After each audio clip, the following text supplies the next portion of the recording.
sin el ánimo de bajarle el perfil, pero si uno analiza la detención de estos 3 personajes o 4 que están involucrados en el asesinato del carabinero Palma, claro, son tipos que cayeron rápido, que cometieron una serie de errores amateur, los celulares, hablar por teléfono, volver al mismo lugar.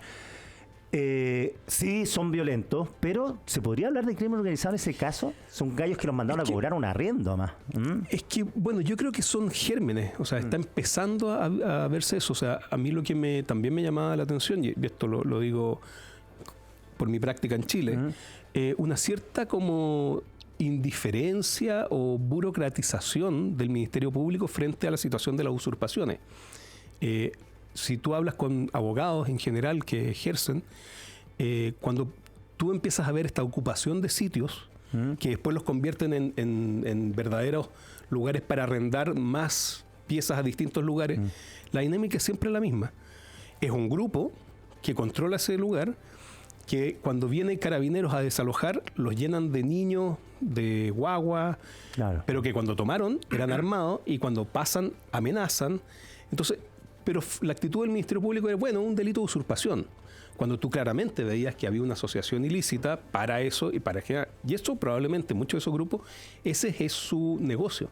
La extorsión es una de las cosas más preocupantes. O sea, si tú hablas con gente de México de mi edad, 54 años, te dicen que el crimen, que los narcos, por ejemplo, en su época, eran casi empresarios, obviamente con un giro ilícito, claro, pero no hacían extorsión, no mataban a civiles, o sea, a gente fuera de como de la competencia, y no eran con el nivel de ¿cómo se llama?, de sadismo que tú ves ahora en México.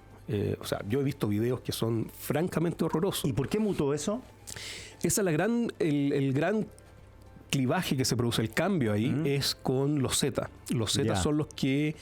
y los Zetas tienen un origen, y por eso también yo he advertido mucho en la entrevista, claro, de acercar demasiado o usar demasiada fuerza y demasiada especialización, porque el contacto cotidiano puede generar que se conviertan en narcos. Y los policías narcos, claro. Exacto. ¿Los Zetas eran militares o policías? Los Zetas eran las fuerzas especiales de México, que son enviadas al norte y en el contacto en distintos lugares, en prostíbulos, en café, en bares, terminan convirtiéndose en la guardia privada del cartel del Golfo.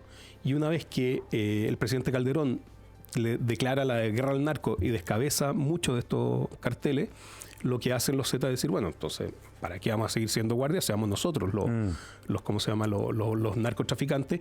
Y ellos implementan estas cosas de colgar gente en los puentes, de decapitar, y eso se empieza a imitar por los otros, y eso es lo que genera esta escalada excesivamente violenta en México.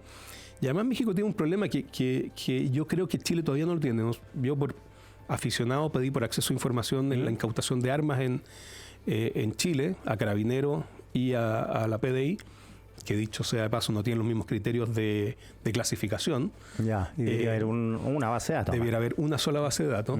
De hecho, pedí a la Dirección General de Movilización y ellos me dijeron que no tenían ese dato. Que uno piensa que es como el que se debiera centralizar, todo. Exacto.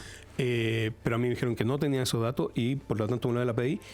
Y el problema que tiene México es que la frontera con Estados Unidos, que es algo que se está empezando a decir ahora, es que los carteles no podrían tener ese poder de fuego si no estuvieran tan cerca de Estados Unidos y la facilidad con la que entran las armas del norte a Estados Unidos, o sea, desde Estados Unidos a México.